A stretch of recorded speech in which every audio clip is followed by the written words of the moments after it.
Shabbat Shalom. We have arrived at Parasha Mishpatim. Mishpatim is the plural of Mishpat, which means rules or ordinances, also translated laws. This parasha is the source of 53 of the 613 commandments, specifying 23 affirmative or prescriptive mitzvot and 30 prohibitive commands. It follows immediately upon God's revelation at Sinai, and it's really an expansion of the more general 10 sayings or 10 words, or what is commonly called the 10 commandments. These prescriptive commandments offer the average son or daughter of Israel instruction as to how to live each day righteously. We tend to take them for granted. Most people assume that they're correct, except, of course, most people do not keep Shabbat.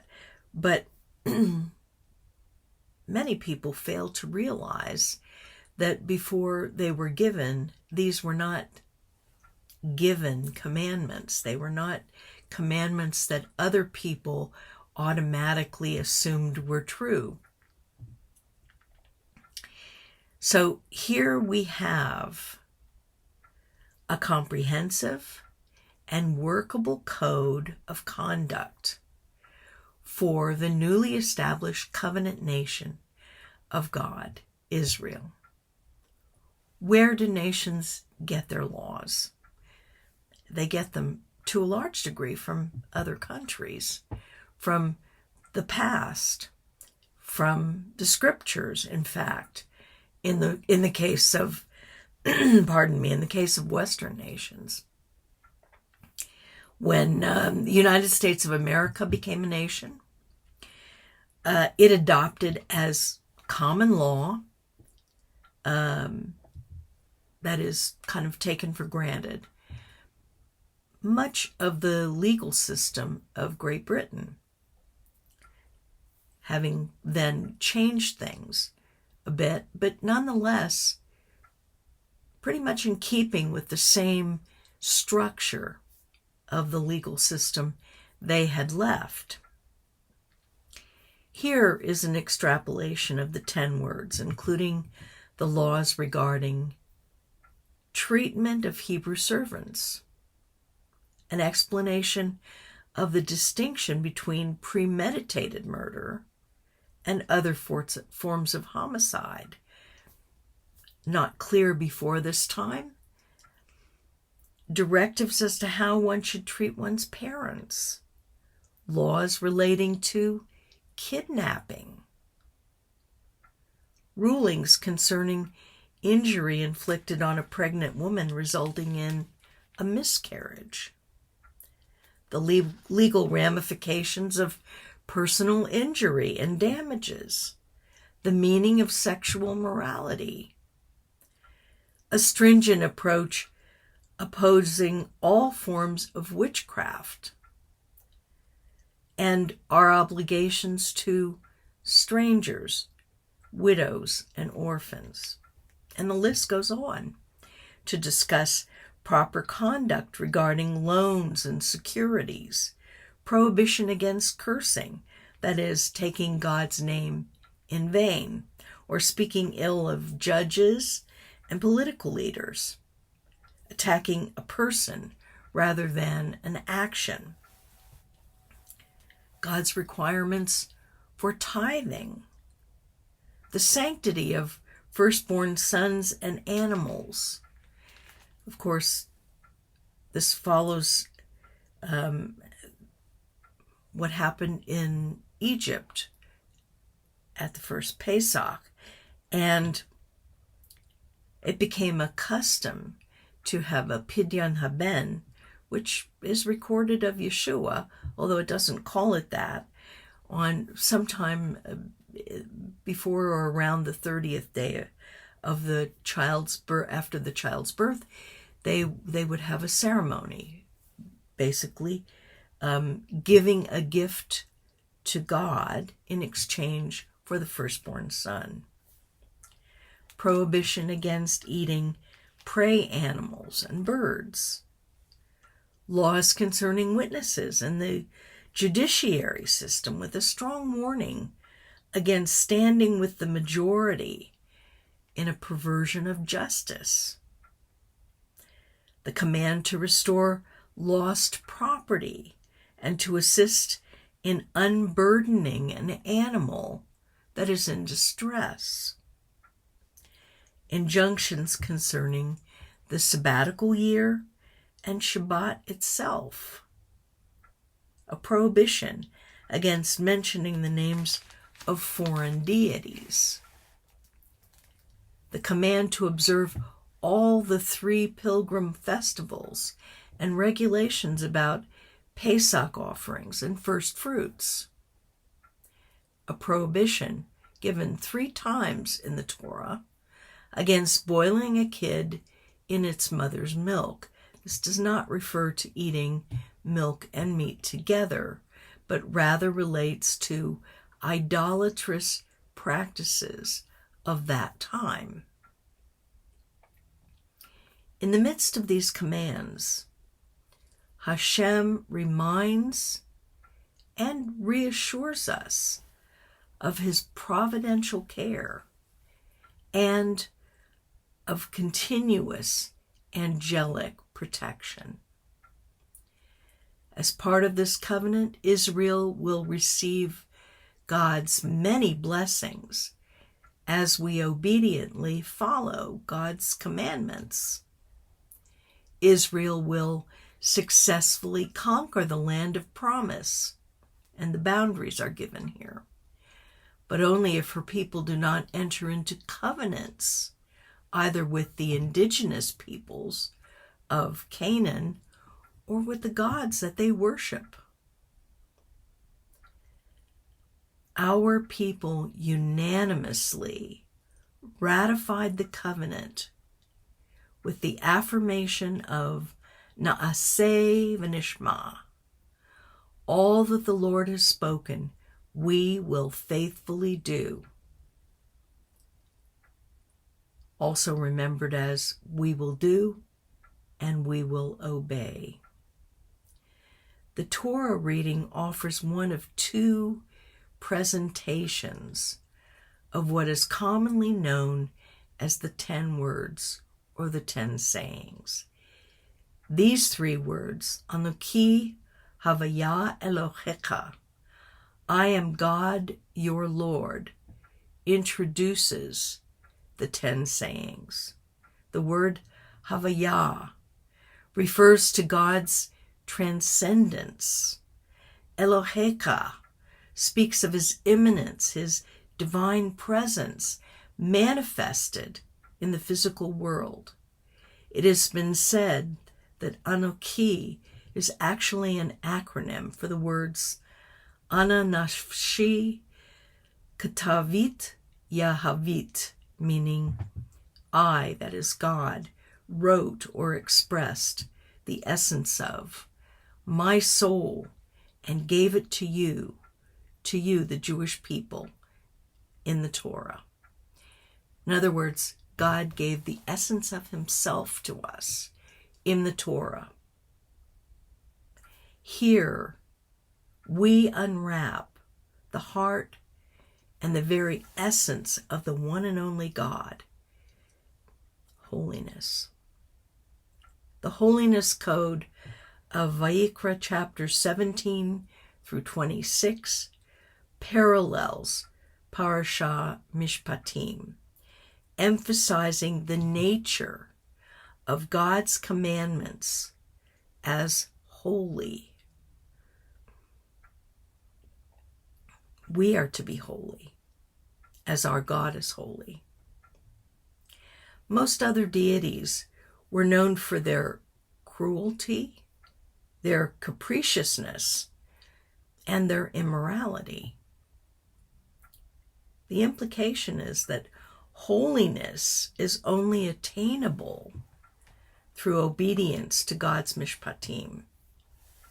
Now, this is not about salvation. This is about doing what God says. It's obedience to God. So why did God give us the Torah? Torah provided our people with a code of conduct. These laws were the first of their kind, literally the only ones of their kind. They were unique. Within them, there is no discrimination between the wealthy and the poor, between classes or tribes, or even between male and female. No other legal system offered fair treatment or anything approaching equality before the law. In fact, I will remind you that until the 19th century, only then did human beings begin to establish legal systems which in any way come close to that of Torah. And these systems, like the Napoleonic Code in France and the goals of the French Revolution, liberty, equality, and fraternity, owe their stand for equality directly to the Torah. Much is said of Greek law and standards, but in fact, if you read Plato, for example, their laws did not establishing anything like equality. In fact, Plato's Republic presents an elite system which is ruled by a small group of people, and everyone else simply knows his or her place and stays in it. In other words, it's a class system. Torah teaches that human beings have a personal responsibility and obligation to God, and that God has rightful expectations of us.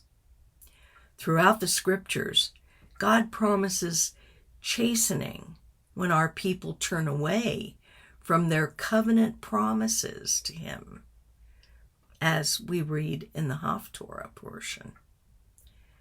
God clearly indicated in the 10 sayings that honoring and obeying him comes first, but also clearly that living righteous lives would have an impact on our relationships with others. The Mishpatim, the commandments of God, are like the fence of a corral where young horses are trained. Like young horses, we can harm ourselves or others if we act in accordance with our whims and our desires. God has given his Mishpatim in order to direct and guide us. They protect us.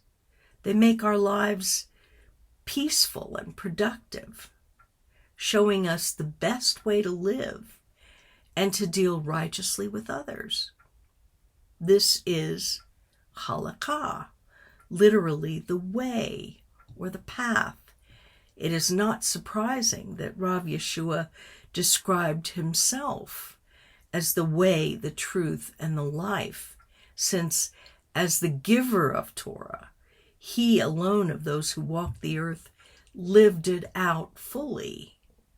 And Rav Shaul refers to this pattern of faith as the way. What is the heart of Mishpatim? In our Ketuvim B'Mishakim reading, a Torah teacher came to Rav Yeshua with this question: which is the most important mitzvah or commandment of them all? Some of those who questioned Yeshua hoped to test his reasoning ability or his knowledge, and this was a common practice. Some perhaps wanted to trap him into an erroneous or foolish error. But this questioner had an honest desire to know the truth, to know what Rav Yeshua really thought. And from the Torah, Rav Yeshua answered, not from a learned sage who quoted another sage, but directly from the Torah. And he says the most important is, Shema Yisrael Adonai Eloheinu Adonai Echad, from Devarim 6, verses 4 and 5.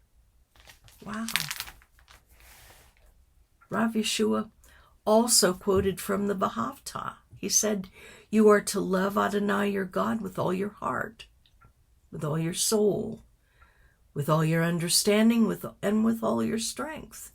And he added from Vayikra 19, verse 18, you shall love your neighbor as yourself, and do unto others as you would have them do unto you.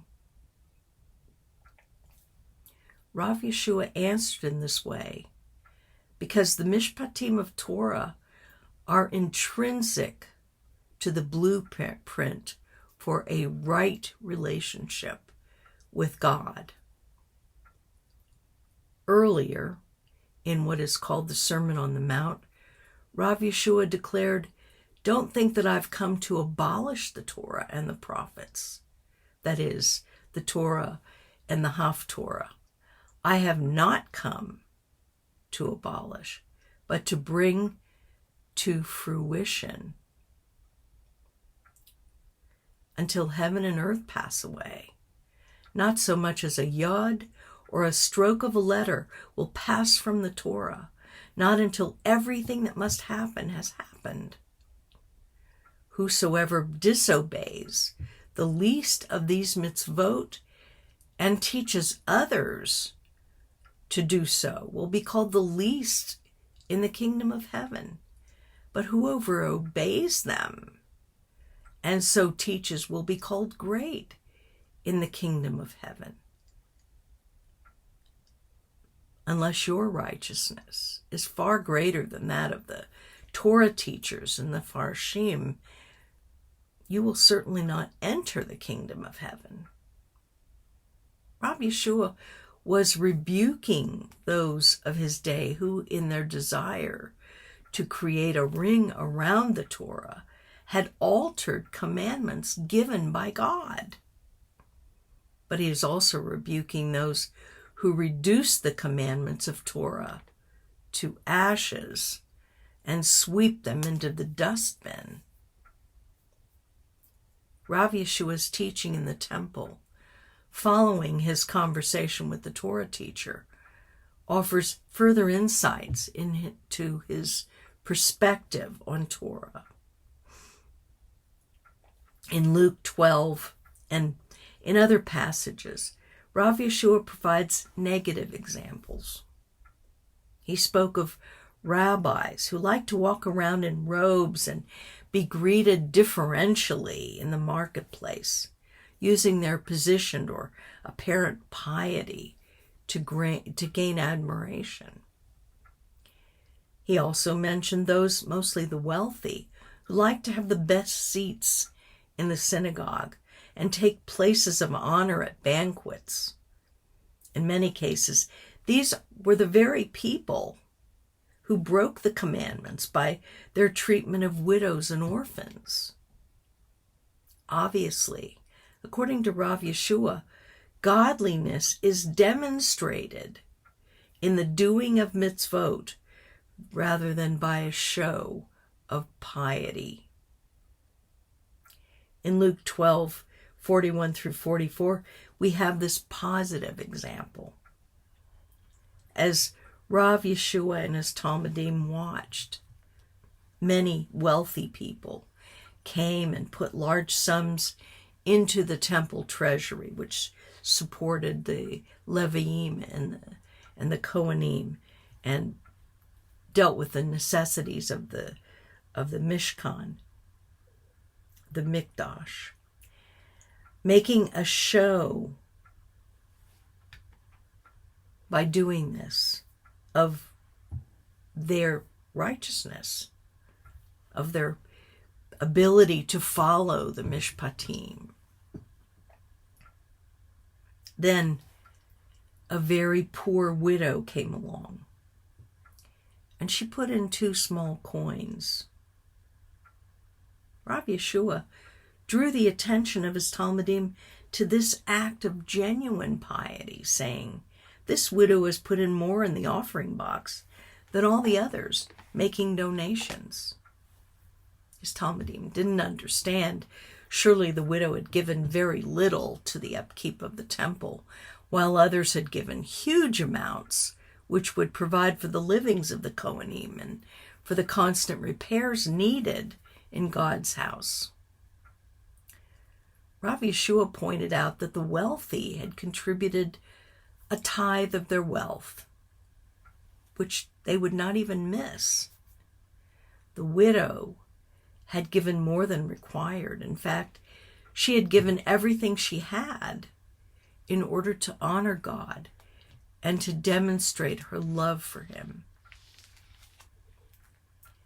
And so we see that God's Mishpatim are incumbent upon everyone. Why would God deny his own commandments? Those who have a personal relationship with God through the atonement of Mashiach Yeshua should be the first to desire to obey God. Rav Yeshua was speaking directly to those who would call themselves his followers, because a Talmid, a disciple, is subject to the teaching of his or her rabbi. The Talmid takes upon himself the lifestyle of his or her rabbi. Rav Yeshua lived and died as a Torah-observant Jew. This is the paradigm to which we are told to be conformed, according to Rav Shaul. On the subject of Mishpatim incumbent upon Talmudim, the conclusion has been drawn that the Jerusalem Council of Acts 15 rejected the Torah commandments given by God, at least for those who came to faith in Mashiach Yeshua from among the Goyim.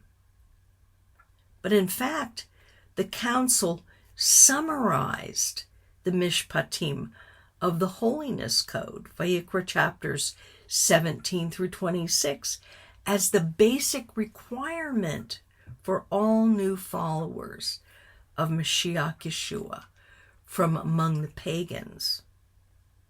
Rabbi Nosson Sherman, the general editor of the Art Scroll Masorah Publications, comments on the Holiness Code. The Jew's mission of holiness encompasses his entire being and all forms of his behavior.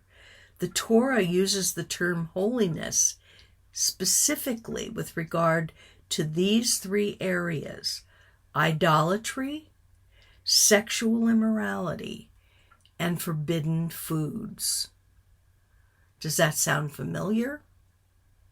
These are the basic requirements set down by the Jerusalem Council.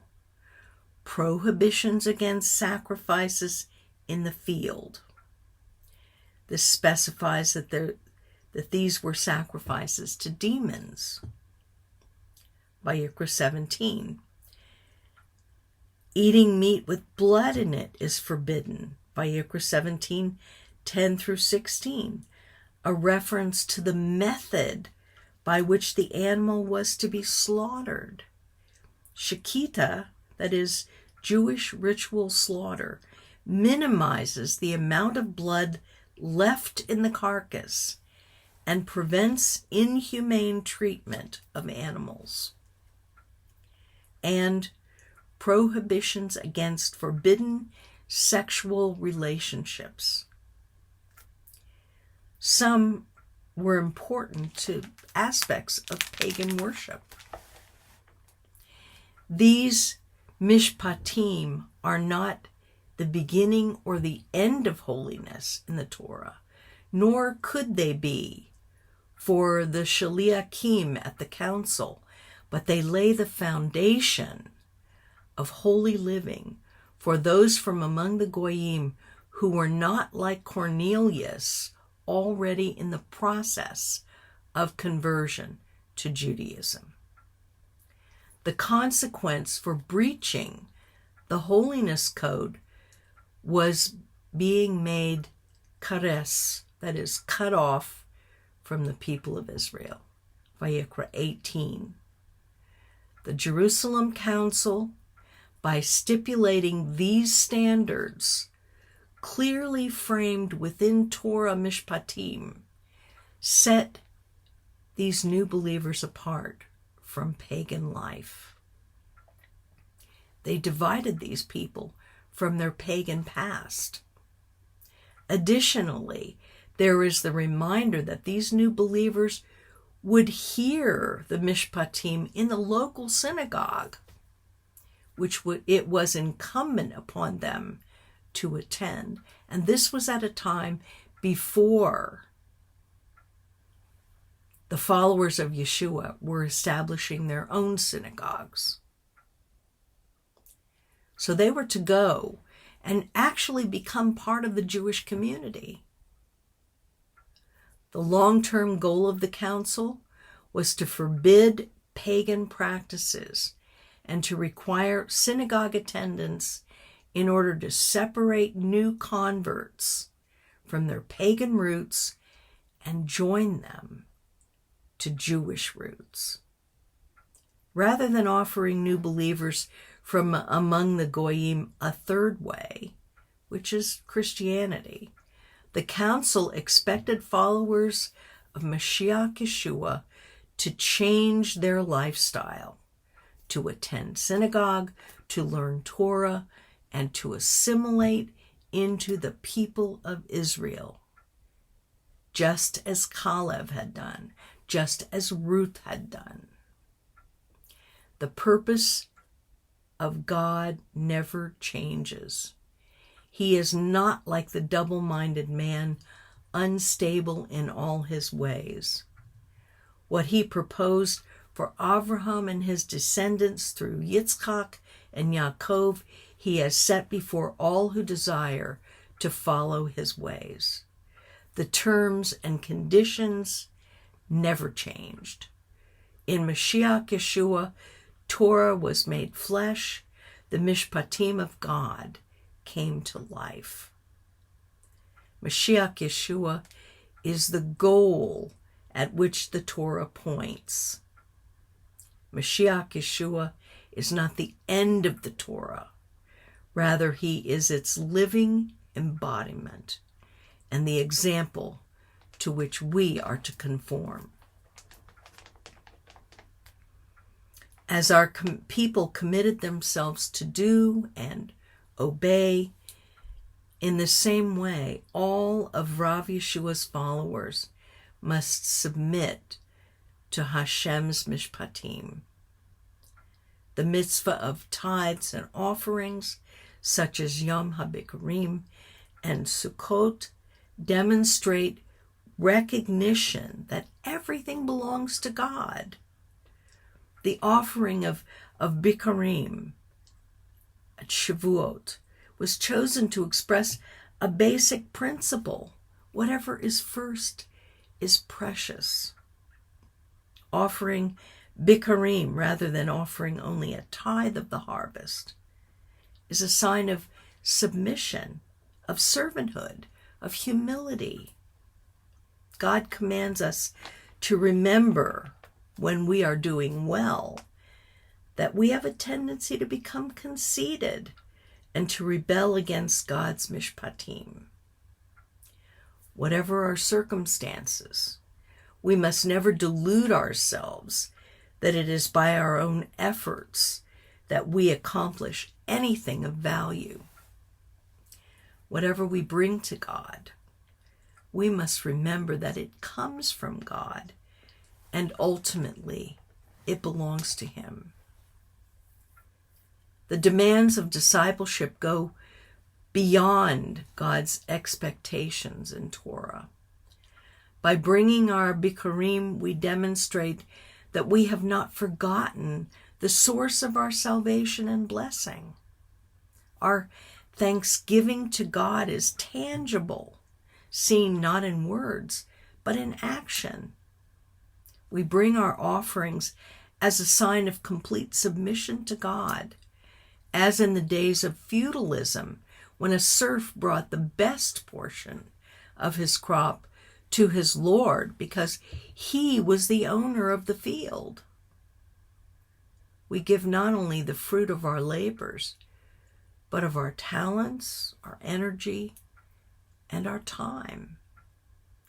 God tells us, "You shall come to the Cohen who will be in those days." It was understood that times can change. In fact, time always brings change. God wanted His people to bring their gifts to the authority He would establish in those days, and in these days, when the temple is no longer standing. Beyond this, it is clear that God intended His people to receive His direction and continue to offer their gifts through leaders of each generation that He would raise up.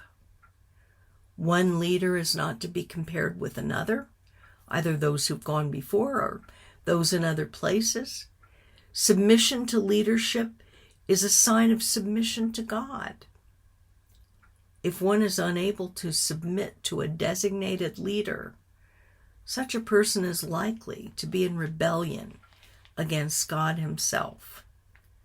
This doesn't mean that you must always agree with your leaders on every issue, only that you must submit to their God-directed authority over you.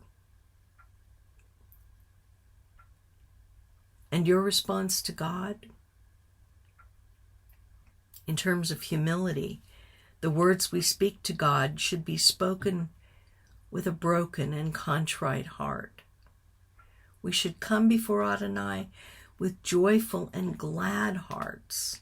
Singing and liturgy are both appropriate. Nothing encourages joy and gladness more than praise.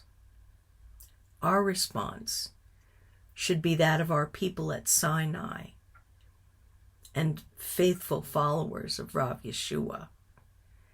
And it should be without equivocation. Na'aseh v'nishma. All that God has spoken, we will faithfully do. I wish you a wonderful Shabbat and a good week ahead. God bless you.